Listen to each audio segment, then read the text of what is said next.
오늘 말씀은 우리 마태복음 27장 45에서 53절까지 말씀입니다. 말씀이 짧으니까 우리 다리가 건강하신 분들 자리에 일어나서 함께 말씀을 교독하고 합독하겠습니다. 말씀 같이 교독합니다. 마태복음 27장 45에서 53절 말씀 앞에 경건히 일어나서 함께 교독하겠습니다. 제가 먼저 읽겠습니다. 제6시로부터 온 땅에 어둠이 임하여 제9시까지 계속하더니 제9시쯤에 예수께서 크게 소리질러 이르시되 엘리 엘리 라마 사막다마 하시니 이는 곧 나의 하나님 어찌하여 나를 버리셨나이까 하는 뜻이라.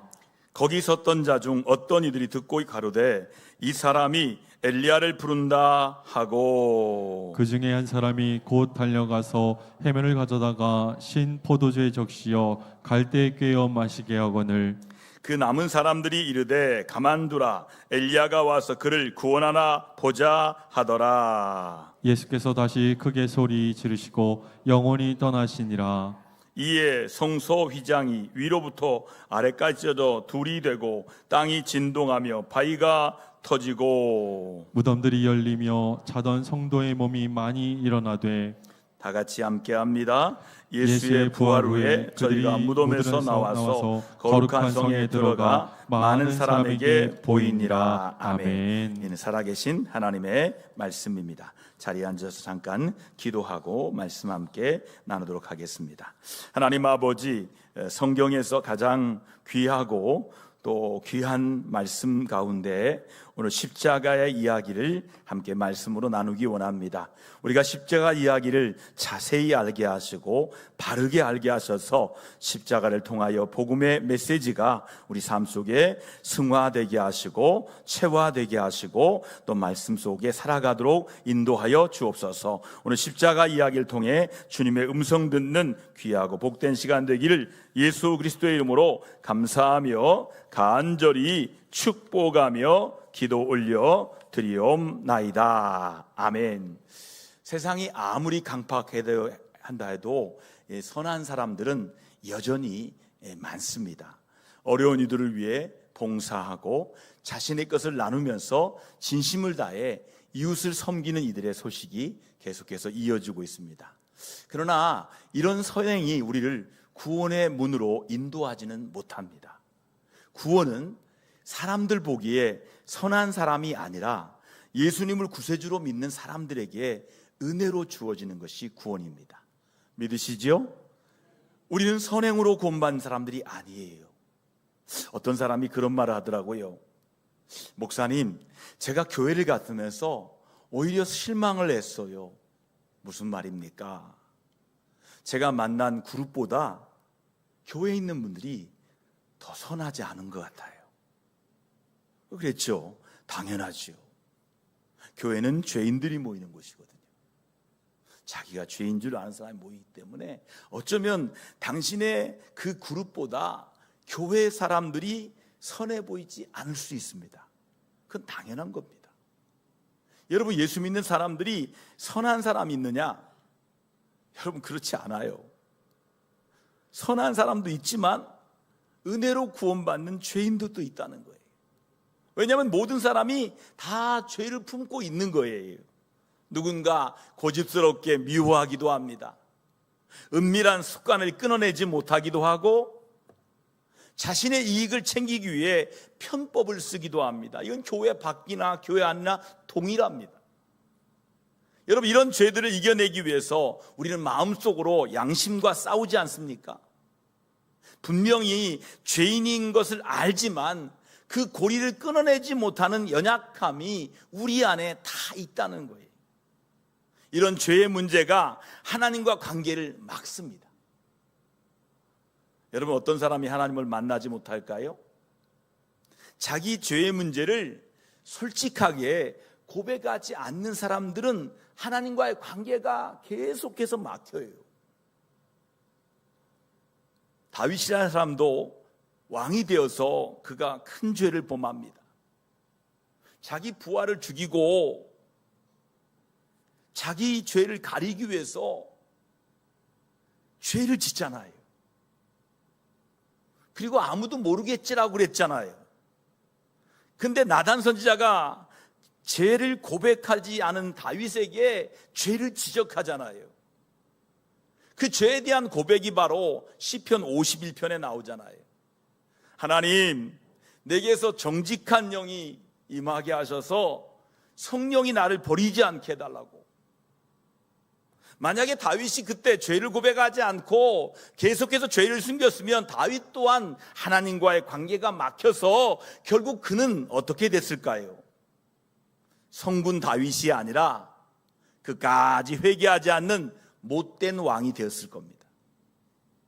여러분, 죄의 문제는 하나님 앞에 정직하게 나왔을 때 그때 고백을 통하여 그 하나님과의 관계가 회복되는 건데, 이걸 풀지 못하면 하나님과의 관계는 계속 막혀 있다는 거예요. 여러분, 사도 바울은 말하고 있어요. 모든 사람이 죄를 범하였음에 하나님의 영광이 이르지 못하더니라고 말씀합니다. 여러분, 하나님은 거룩한 분이기 때문에 우리는 죄를 가진 채 천국에 들어갈 수가 없다는 거예요.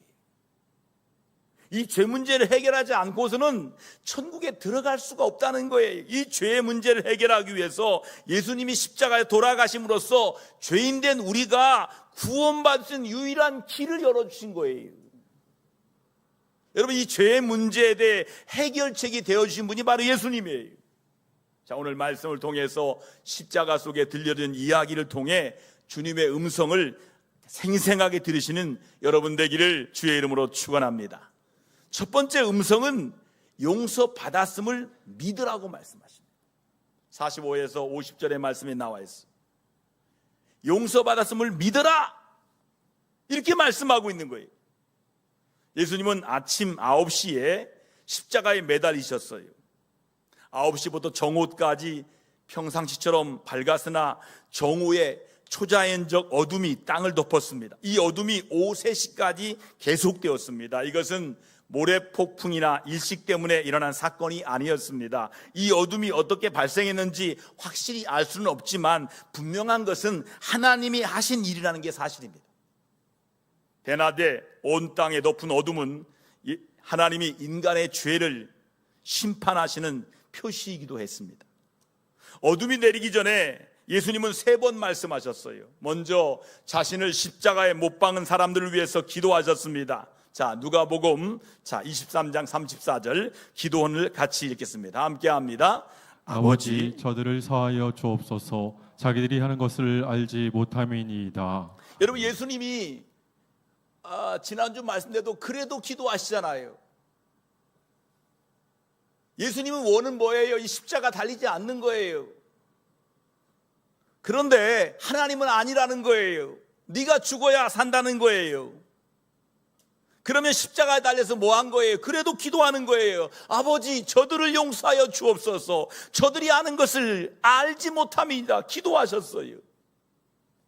예수님은 자신을 죽이는 사람들마저 용서하셨어요. 그 위에 옆에 있는 회개한 죄수에게 말하지 않습니까? 누가복음 24장 3장 43절 같이 읽어볼까요? 시작. 내가 진실로 내게 이르노니 오늘 내가 나와 함께 낙원에 있으리라. 여러분, 회개하고 예수를 믿은 죄수에게 천국을 약속해 주셨어요. 마지막으로 자신의 어머니 마리아에게 말씀하셨습니다. 여자여 보소서, 아들이니이다. 예수님은 어머니를 위로하고 요한에게 맡기며 말했습니다. 요한아, 보라, 내 어머니니라. 이렇게 말씀하셨어요. 여러분, 요한에게 육신의 어머니를 부탁하신 거예요. 어둠이 내린 3시간 동안 예수님은 아무 말씀도 하지 않으셨어요. 그리고 이후에 어둠이 내리자 예수님께서 기도하십니다. 나의 하나님, 나의 하나님, 어찌하여 나를 버리셨나이까? 이 말씀으로 시편 기도거든요. 기도하셨어요. 부르짖으셨어요. 여러분, 예수님은 인간을 위해 죄가 되는 것은 이 암흑의 때였습니다. 여러분, 예수님은 모든 인간의 죄를 스스로 대신 지시고 성부 하나님께 버림받으셨어요. 어둠은 예수님이 모든 죄를 홀로 담당할 때 받으신 심판과 저주의 상징이었습니다. 자, 갈라디아 3장 13절에 나옵니다. 다 같이 읽습니다. 함께 합니다. 그리스도께서 우리를 위하여 저주를 받는 바 되사 율법의 저주에서 우리를 속량하셨으니 기록된 바 나무에 달린 자마다 저주 아래에 있는 자라 하였음이라. 이 갈라디아 3장 13절의 말씀이 무슨 말씀입니까? 신명기의 말씀 그대로 이어서 말하는 거예요. 율법에 의하면 나무에 달린 자는 저주받은 자예요. 예수님은 지금 나무에 달려서 인간들의 모든 저주를 다 받으시고 돌아가시겠다는 거예요. 예수님이 말씀하십니다. 나의 하나님 어찌하여 나를 버리셨나이까? 라고 부르짖을 때 많은 사람들은 그 의미를 이해하지 못했습니다. 어떤 사람은 예수님이 엘리야에게 도움을 청한다고 생각했습니다. 예수님이 이어서 내가 목마르다 라고 말씀하셨습니다. 몇몇 사람은 예수님을 불쌍히 여겨 신포도주로 그분의 입술을 적시려고 했고, 또 다른 사람들은 혹시 엘리야가 예수님을 구하러 오는지 지켜보기 위해서 기다렸습니다. 마침내 예수님이 다 이루었다라고 말씀하시고 머리를 숙이셨습니다. 이는 헬라어로 말하면 테텔레스타이입니다. 다 지불하였다. 상업 용어입니다. 예수님은 자신의 몸의 죽음으로 말미암아 모든 인간의 죄를 다 지불했다는 거지요. 예수님은 죽음을 통해 인간의 모든 죄값을 대신 지불하셨습니다. 모든 인간이 벗어날 수 없었던 이 죄의 문제를 해결해 주신 것입니다. 할렐루야. 예수님은 말씀합니다. 아버지, 내 영혼을 아버지 손에 부탁하나이다 라고 마지막 말씀을 남기시고 돌아가셨습니다. 하나님의 아들이 모든 인간의 죄가 되어 십자가의 저주를 받아 돌아가셨습니다. 예수님을 십자가에 못 박은 것은 유대 지도자들 본디오 빌라도 유다가 아닌 바로 우리 자신입니다.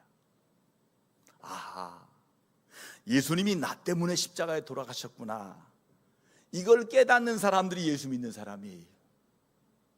어린아이들은 예수를 십자가에 못 박힌 사람은 유대 지도자이고 본디오 빌라도이고 가룟 유다라고 그렇게 말하는 게 어린아이의 수준이에요.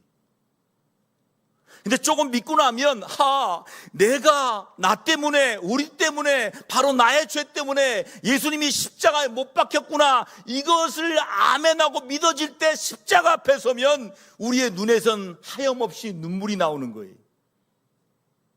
예수님은 도무지 갚을 수 없는 죄의 빚을 대신 갚아주셨어요. 그분으로 인해 우리가 용서받고 죄인의 자리에 옮겨져 하나님의 자녀가 되었어요.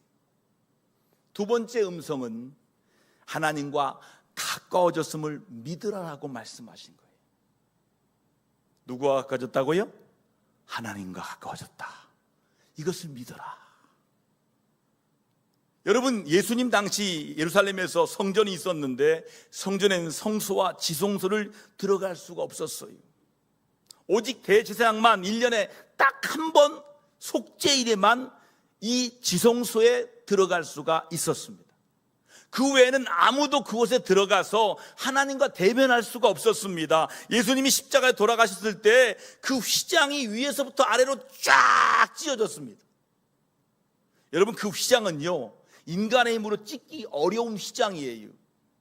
소 몇 마리가 이렇게 당겨야 찢어질 수밖에 없는, 찢기 힘든 아주 찢기 어려운 휘장이 하위에부터 쫙 찢어지는 거예요. 하나님이 찢으신 거죠. 인간이 찢어지기 전까지, 휘장이 찢어지기 전까지는 아무도 하나님과 직접적인 관계를 맺을 수가 없었습니다. 그러나 예수님의 죽음을 통해 모든 사람에게 막혀있던 하나님께 이르는 길이 활짝 열렸다는 거예요. 할렐루야.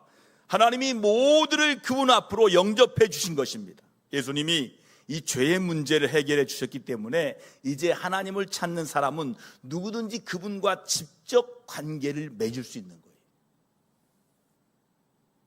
아직도 저쪽 동네는 직접 못 맺어요. 그래서 뭐라고 합니까? 누굴 통해서 맺으려고 하잖아요. 마리아를 통해서, 신부를 통해서. 그래서 마리아에게 기도하잖아요. 신부님께 죄사함 받으려고 죄 고백하잖아요. 왜? 직접 맺을 수 없다라고 생각하는 사람들이 바로 저쪽 동네 사람들이에요. 우리는 아니에요. 우리는 직접 맺을 수 있는 거예요. 할렐루야. 여러분, 기도는 여러분 직접 하는 거예요. 할렐루야. 용서도 여러분이 직접 구하는 거예요. 하나님 앞에 직접 관계를 맺을 수가 있는 거예요. 대지상이 아니더라도 누구나 하나님을 직접 알 수 있고 하나님 앞에 직접 나갈 수가 있습니다. 이것이 가능한 까닭은 하나님이 이 관계를 가능하게 위해서 엄청난 대가를 우리 대신 치르셨기 때문입니다. 하나님은 이 일을 위해서 독생자를 아끼지 않고 주셨습니다. 따라서 우리는 이 친밀한 관계를 최대한 누려야 되는 거예요. 이제 우리는 삶 가운데 어려움이 닥칠 때마다 하나님께 직접 나와서 도움을 청할 수가 있습니다. 하나님은 우리의 모든 것을 아시고 이해하시고 언제나 기꺼이 우리를 도와주십니다. 누구든지 하나님과 친한 친구가 될 수가 있습니다. 죄는 인간과 인간의 관계를 갈라놓습니다. 여러분, 왜 부부 사이가, 왜 형제와 자매 사이가, 왜 친구의 사이가 멀어질까요? 바로 그 둘 사이 있는 죄 때문이에요. 죄가 있으면 인간 관계가 서먹서먹해요. 관계를 갈라놓습니다. 누군가에게 잘못을 저지르면 그 사람과 관계가 껄끄러워집니다. 남편이 아내에게 무엇인가 잘못하면 점점 아내를 피하게 되고 결국 그 관계가 망가지기도 합니다. 하나님께 죄를 범하면 그분과의 관계가 멀어지고 인내 망가집니다. 모두가 죄를 지었기 때문에 하나님과의 관계가 망가졌어요. 하지만 예수님으로 인해서 새로운 관계가 형성되었습니다. 이제 그 하나님을 직접 알고 하나님과 직접 대화하고 하나님 앞에 나갈 수가 있다는 거예요. 예수님이 이 길을 열어주셨다는 것을 마음으로 믿는 것이 참으로 중요합니다. 그 믿음을 가진 사람만이 이 놀라운 관계를 누릴 수 있음을 오늘 말씀으로 믿으시길 축복합니다. 세 번째 음성은 영생을 얻었음을 믿으라라고 말씀하십니다. 52절, 53절 다 같이 확인합니다. 52절, 53절입니다. 함께 읽습니다. 무덤들이 열리고 자던 성도의 몸이 많이 일어나되 예수의 부활 후에 그들의 무덤에서 나와서 거룩한 성에 들어가 많은 사람에게 보이니라. 아멘. 여러분, 예수님이 부활했을 때 그분의 무덤문만 열린 것이 아니라는 거지요. 다른 무덤문도 열렸고 죽었던 성도의 문이 함께 일어났다라고 성경은 말씀하고 있어요. 예수님의 부활 후에 그들은 무덤에서 나와 예루살렘 성 안에 들어가 많은 사람들에게 모습을 보였습니다. 이 사건에 대해서 확실하지 않는 것들이 많습니다. 이 성도들이 누구였는지, 이들이 어떤 몸을 가지고 있었는지 등은 여전히 불확실하지만 이 사건이 무엇을 상징하는지는 분명합니다. 바로 예수님의 부활은 예수님만의 죽은 사람들의 부활을 약속하신다는 말씀이에요. 또 이 사건은 예수님이 죽음을 이기셨다는 것을 증명하는 거예요. 여러분, 예수님은 부활함으로써 무덤의 권세를 이기셨습니다. 믿으십니까?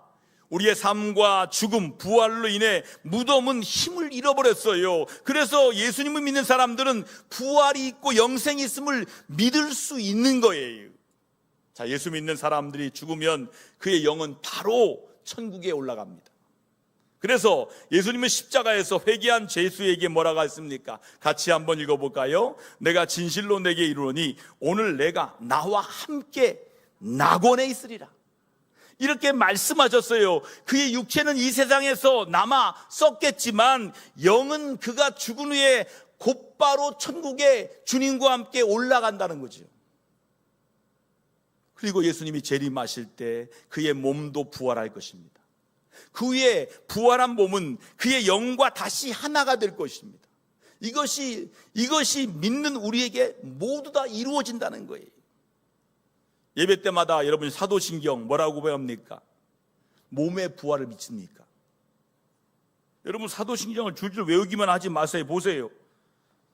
성도의 교제와 죄를 용서받는 것과 몸의 부활과 영생을 믿습니다. 우리가 믿는 것은 뭐예요? 몸의 부활도 믿는 거예요.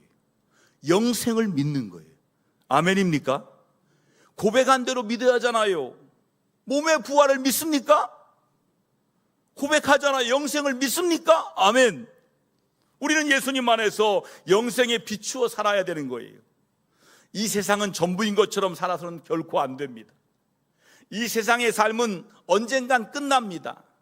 죽은 후에 예수님 앞에 깨어날 것입니다. 그러므로 이 세상에 있는 동안 영원한 천국에서의 삶을 날마다 준비해야 됩니다. 잠깐 있다가 사라질 것이 아닌 영원히 없어지지 않는 하늘나라의 소망을 두고 살아야 되는 거예요. 도저히 인간 힘으로 고칠 수 없는 불치병에 걸리거나 갑작스러운 사고로 죽음을 맞는 것은 매우 불행한 일이지만, 그럴 때 이 세상 끝이 아니라는 사실이 매우 위로가 되는 거예요. 우리는 언젠간 영원한 천국에 가서 먼저 간 이들과 만날 것입니다. 예수님이 이루신 일 때문에 우리는 사랑하는 사람들과 천국에서 다시 만날 소망을 갖고 살 수가 있는 거예요. 이 모든 일이 오직 예수님으로 인해서 가능해졌음을 마음으로 믿어야 되는 거예요. 믿는 자만이 이 소망을 가질 수 있기 때문입니다. 용서받았음을 믿고 사는 그리스도인들에겐 날마다 감격이 있어요. 오늘도 내가 죄를 지었네. 하나님께 나와서 용서를 고백하고 죄를 고백하면 용서받은 그 감격이 날마다 있는 거예요. 그래서 나는 죄를 짓지만 예수 믿고는 용서받았습니다. 예수 믿고 날마다 회개함으로 용서받았습니다. 이 용서의 감격이 그리스도인에게 있는 거예요. 하나님과 개인적인 관계를 맺은 그리스도인은 언제나 그분과도 동행하며 살아갑니다. 나와 개인적인 예수님과의 관계가 있어요. 그분과 날마다 동행하며 살아가는 거예요. 하나님을 멀리 있는 존재로 생각하지 않고 바로 옆에 계신 나의 아버지로 생각하고 믿습니다. 또한 영원한 천국의 소망을 두고 살기 때문에 이 땅에 썩어질 것에 집착하지 않습니다. 이들의 소망은 세상이 아닌 하늘에 있습니다. 사랑하는 사람과의 작별을 아쉬워하지만 소망이 없는 것처럼 너무 슬퍼하지는 않습니다. 더 좋은 나라, 천국에서의 만남이 위로가 되기 때문이에요. 여러분, 영생을 가진 사람들이 삶과 죽음을 대하는 태도는 그렇지 않은 사람들이 도저히 흉내 낼 수 없을 정도로 차원이 다릅니다. 살면서 다른 사람을 탓하기는 쉽습니다. 반대로 어떤 일이 잘 되면 자신에게 모든 공로를 돌립니다. 우쭐대면서 내가 노력해서 이룬 거야 라고 말할 수 있어요. 하지만 우리가 죄에서 구원받고 새로운 삶을 사는 것은 오직 예수님 때문이에요. 우리는 예수님 때문에 용서받았습니다. 그리고 예수님 때문에 하나님과 친밀한 관계를 지금 누릴 수 있습니다. 예수님 때문에 우리는 세상 무엇보다 가치 있는 영생을 약속받았음을 오늘 말씀을 통해 믿으시길 축복합니다. 십자가를 바라볼 때마다 이 사실을 새롭게 떠올리며 감사하시기 바랍니다. 로크리지 목사님의 이런 시가 있습니다. 금요일입니다. 하지만 주일이 다가오고 있습니다라는 시는 우리에게 십자가와 부활의 소망을 들려줍니다. 이 시의 마지막 부분입니다. 금요일입니다. 예수님이 묻히셨습니다. 군인이 경비를 서고 있습니다. 그리고 바위가 무덤을 문을 막았습니다. 하지만 금요일입니다. 그래봤자 금요일입니다. 주일이 다가오고 있습니다. 수요일 저녁 오늘 주신 십자가 이야기가 부활을 기념하는 주일로 이어질 때 참된 소망과 능력이 됨을 매일 주일마다 설레이는 마음으로 기다리시는 저와 여러분 되기를 주의 이름으로 축복합니다. 우리